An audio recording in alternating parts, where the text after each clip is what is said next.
naman natin to press on. Press on ni Mama Mary since October. And I just want to give you kung paano nangyari lang. 12 years ago, we're planning to do this.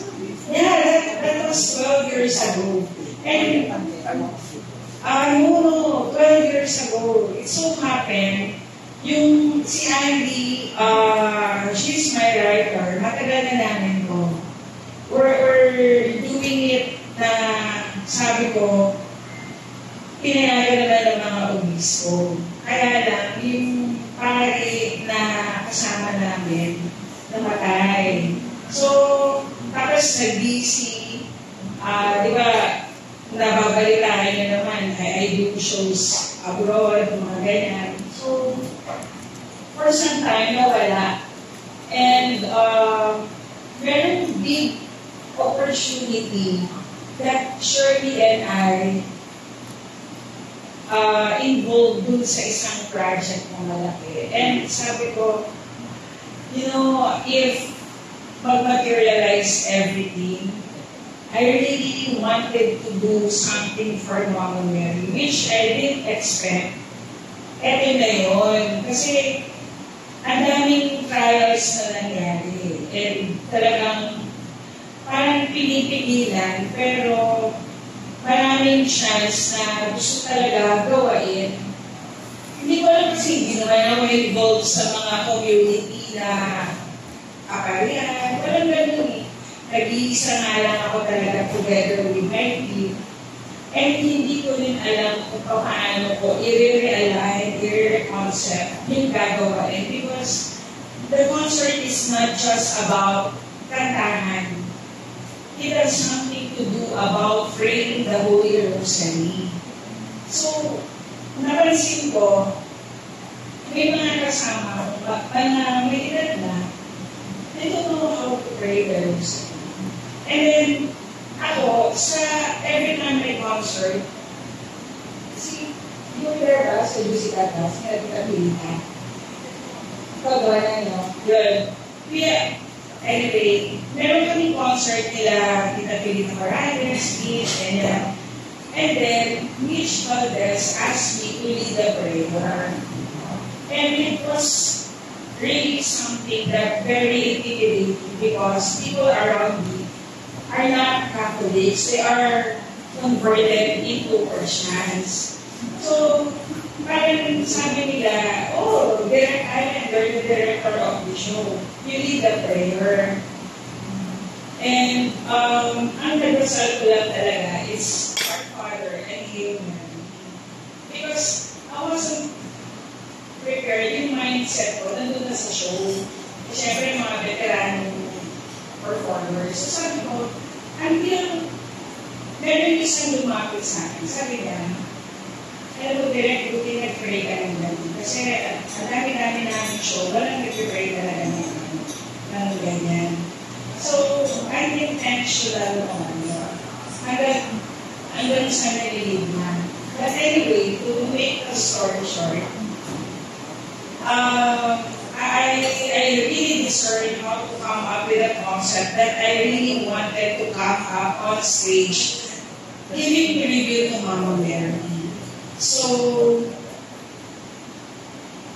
kung mapapansin ninyo, kahit mag-search kayo, there's no concept about tribute concert for Mama Mary that it has involved the praying the Rosary.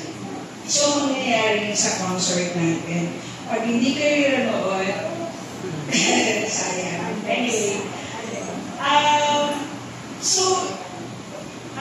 napaka-articulate nung ating curator. He's one of the Mariology in the Philippines. He studied about Mary in Italy and I know all about the story of Mary. And yung definition of each mystery, pati yung kanta, talagang pinagpilihan. So, thankful dahil nabuo yung mga songs bago na-upload ang kanta live. And eto na. Pero as we go along, doing the promotions, may mga rejections, may mga failures na humarap. Pero akala ko nga mamamatay na ako kagabi because I had my tremendous stomach pain. So I brought myself to the hospital. And sabi ko, Mama Mary, I will not stop. We will push through on this. So, it happened. So, ayun, ang main or bottom line of all this concert is at the end of the concert, you enjoy the story of Mary and Jesus to look great the Holy Rosary. Kasi yun na naman yung component ng kasal ng history of Mama Mary, di ba? It's all about the story of Jesus and siya. And important pa sa akin, personally, I really want to do this because it's a tribute for Mama Mary. Yung makita mo, siya yung first disciple Siya yung unang sumunod. And to carry the baby at her age, yung sacrifices, hindi niya naman pinili siya. So, pag may mga arguments that, why I have to do that? It's just giving back to something that I still have my mother na dinasal ko, dugtungan yung buhay. Kasi hindi ko kayang mawalan pa ng parents. So, nakita ko yung suffering ng nanay through my mom. And yun yung thank you ko kay Mama Mary to give birth to our dad. So, yun lang yung sa kanya. That's why on the concert, we have enthronement, pakilala natin siya, at sama-sama natin rin yung dasal. And I am so blessed. We are all so blessed, especially my team. Thank you so much because lahat ng singer hindi nagdamot. And when we distributed the song, Kinaral, talagang I know yung iba, they don't like it. Because first, the three of our artists, si Oli Zamora, guys, kung meron kayong mga kliyente na wanted to do the dubbing and all, Miss A, ang galing. Talaga, and she can be hosted a good shows. And si Abby ay nag-champion to ng World Champion of Performing Arts or WIPOA. Ayaw nang mag-perform, ayaw nang kumanta, and it was a perfect timing when I inquire the mom. I didn't know na anak niya kasi hindi niya naman sinabi.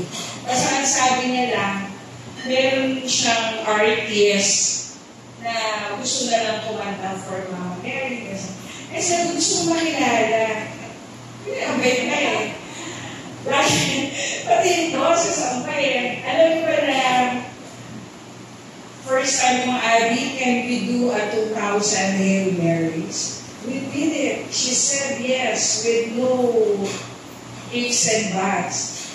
Mahihiya ka naman magpahina kasi diretso siya. Hindi siya pwede pa rin. Yan.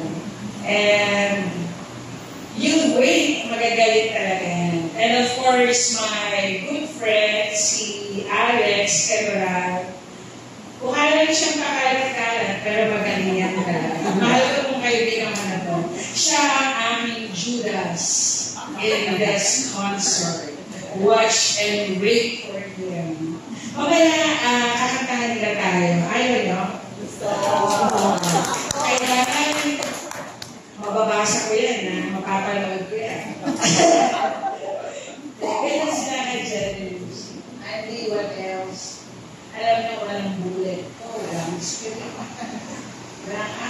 sa akin.